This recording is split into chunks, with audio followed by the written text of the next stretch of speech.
Irish hip-hop trio Kneecap have been hit with a wave of gig cancellations. That's after two controversial videos emerged of statements made by the band at previous gigs. The first was this from November 2023. You're Tories. The only good Tory is a dead Tory. Kill your local MP. So they said, they're fucking Tories. The only good Tory is a dead Tory. Kill your local MP. That's just in case you were listening and you didn't quite catch what they said. The second video was from November 2024.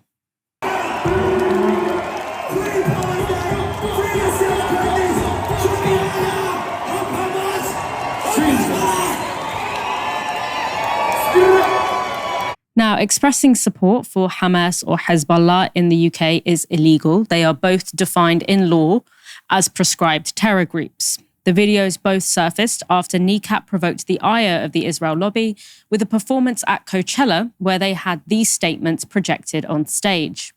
One read, "Fuck Israel, free Palestine," and the other said, "Israel is committing genocide against the Palestinian people. It is being enabled by the US government, who arm and fund Israel despite their war crimes." Those projections led to Sharon Osbourne, of all people, calling for Kneecap to have their visas revoked. And the backlash to the Coachella gig and the clips from previous gigs has included Kneecap having 5 gigs in Germany cancelled, as well as one at the Eden Project in Cornwall. There's also been pressure, including from MPs, for Glastonbury to pull them from the bill. And the UK counter-terrorism police are investigating the band for their statements about Hamas and Hezbollah. Under pressure, Kneecap released the following statement. They want you to believe words are more harmful than genocide. Establishment figures, desperate to silence us, have combed through hundreds of hours of footage and interviews, extracting a handful of words from months or years ago to manufacture moral hysteria. Let us be unequivocal. We do not and have never supported Hamas or Hezbollah. We condemn all attacks on civilians, always. It is never okay. We know this more than anyone, given our nation's history. We also reject any suggestion that we would seek to incite violence against any MP or individual, ever. An extract of footage deliberately taken out of all context is now being exploited and weaponized as if it were a call to action. This distortion is not only absurd, it is a transparent effort to derail the real conversation. All 2 million Palestinian people in Gaza are currently being starved to death by Israel. And their manager has spoken to RTE. You know, we said a video emerged. The video didn't emerge. There was a concerted campaign emanating from the US to analyse every single thing that Kneecap have ever said in 7 years of performances. They've gigged to hundreds of thousands of people in about 20 countries, hundreds of gigs. And why this happened, and you mentioned at the intro, is around what they said at Coachella. And what they said at Coachella was the right thing to say. It's something that we've said at Leeds Reading, at Glastonbury. We've said it in Dublin and Belfast. And what it is a message aimed at governments who are enabling the genocide in Gaza. And what really, really scared the state of Israel and what led to this campaign is the reaction of young people in America, young people who aren't willing to support a genocide and young people who have empathy and sympathy towards the Palestinian people. And I hear you on that, Danny. Let me come back on that. I suppose if we look at last night's statement, you said, you know, let us be unequivocal in it. We do not and have never supported Hamas or Hezbollah. But like, it's only last November, Daniel, when one of the band members was clearly heard and can be seen shouting, "Up Hezbollah, up Hamas." So I suppose that's what the current controversy is about. So even within the context of what you're saying, when is it ever right to say something like that? Well, we're in the space, I'll address those comments in a second. We're in the space now of moral hysteria and moral outrage. And you have a band being held to a higher moral account than politicians who are ignoring international law. Keir Starmer was an international lawyer.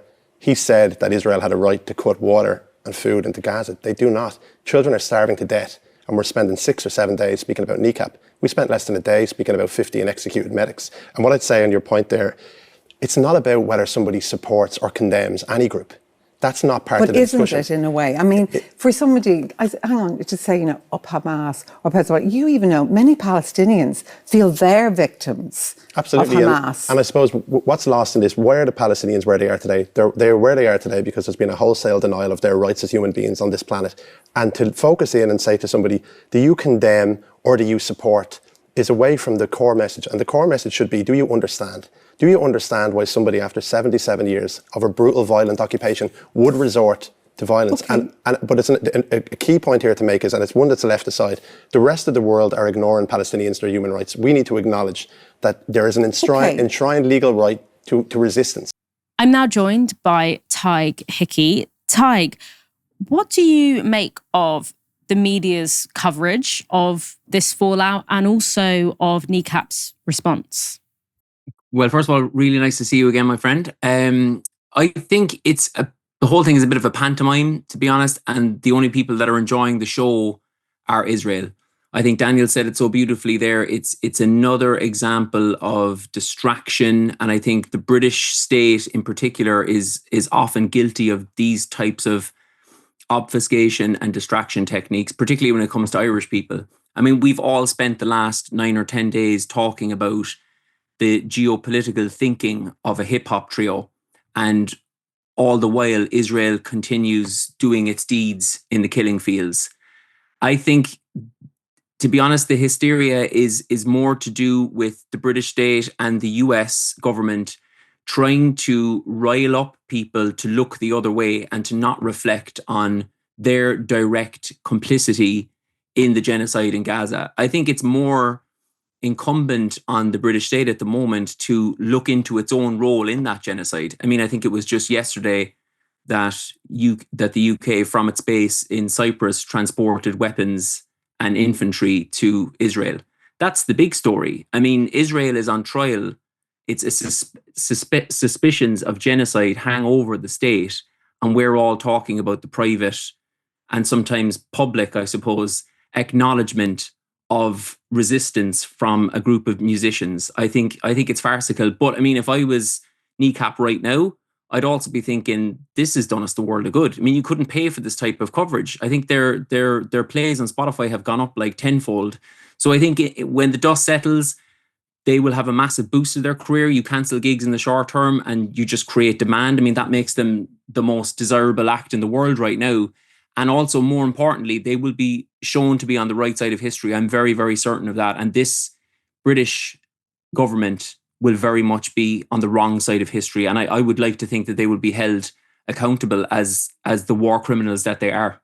Yeah, I'm really struck there by you comparing, the 5-6 days that the media has spent talking about this, something that happened at a concert however many months or years ago, and the sort of one day that it took for the media to get over 15 aid workers being killed.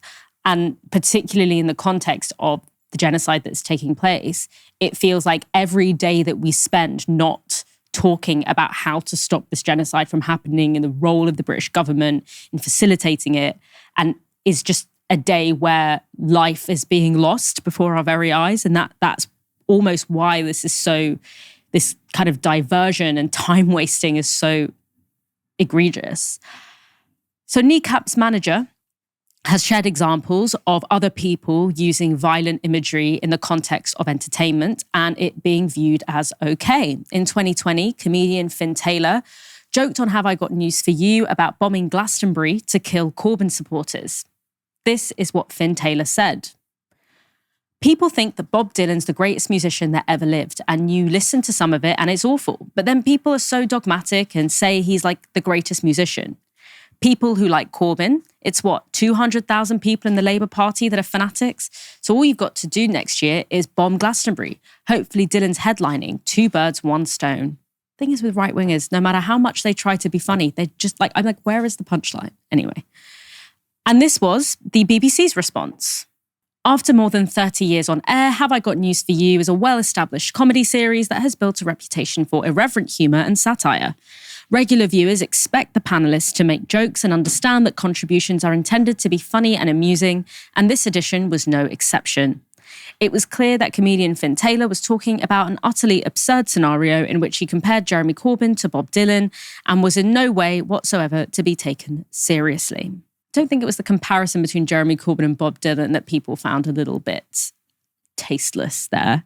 But anyway, Kneecap have also now received a lot of support from other musicians. This was from Massive Attack, If senior politicians can find neither the time nor the words to condemn, say, the murder of 15 voluntary aid workers in Gaza, or the illegal starvation of a civilian population as a method of warfare, or the killings of thousands and thousands of children in the same territory by a state in possession of the highest precision weapons in the world, how much notice should a music festival take of their moral advice on booking performance acts?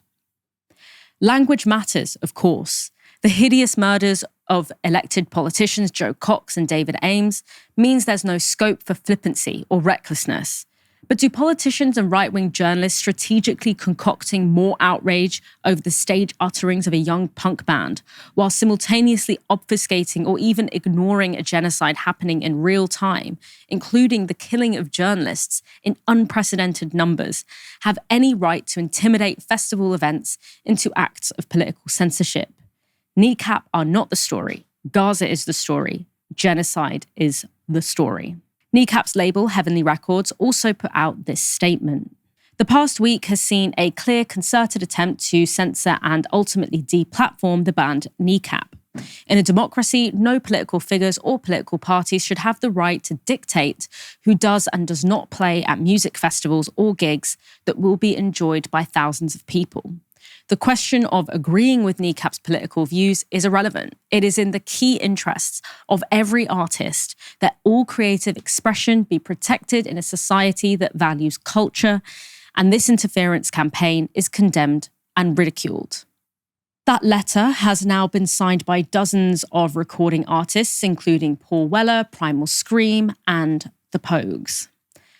Tadhg, I know that you don't have much longer with us, but just wanted to know what your responses were to that question of deplatforming and free speech. I mean, we've been told for the past 10 years that right-wing comedians and right-wing musicians should be able to abuse whoever they want verbally on stage in the name of free speech. I mean, it's interesting how quickly that excuse has run thin, right?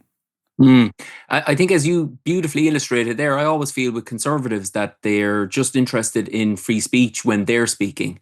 That's always the impression that I get.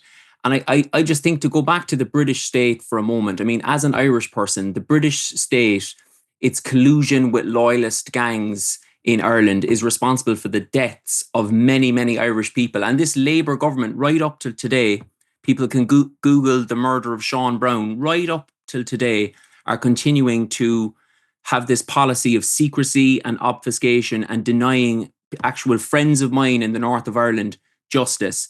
They are victims of British state violence. The dogs on the street know it. There's a cover-up been going on for a long time. The Legacy Act last year was kind of almost the final nail in the coffin of that obfuscation. The Labour Party promised that they were going to do differently, and actually they're just carrying on the same spirit of secrecy and whatnot. So I just really feel that we in Ireland particularly would take the British government a little bit more seriously when it's trying to police the words of a hip-hop trio if it actually looked into its own deeds with an honesty and tried to bring about justice for the victims of its state violence. So I think I'm just sad that more people in the entertainment world don't stand up the way Kneecap have. I'm sad that fellow comedians don't take a stand. I mean, like, I grew up listening to punk acts and whatnot who all would have something to say at this momentous moment in history and this great injustice of the 21st century. And sadly, I think Kneecap are, for young working class lads from the north, they've been a little bit on their own in this space. I'm glad to see other acts coming out and support them now, but they've taken a very brave stance, and I think we in Ireland really support them. And yeah, all credit to them, because it hasn't been easy. And I think trawling through hours of footage, I mean, like you said, with the example from Have I Got News For You, it's a gig. Like, they're quite an ironical, satirical act. I'm sure that, you know, the moment that they were talking about the Tories in that way, the lights didn't go down. You know, like Mo Farah didn't look into the whites of the audience's eyes and say, kill a Tory, kill a Tory. It's art. Like, if somebody trawled through like hours of footage of my gigs, I'd be in Guantanamo Bay. You know what I mean? It's farcical, it's obfuscation, and yeah, the right people are not in the dock, as always. The right people are not in the dock.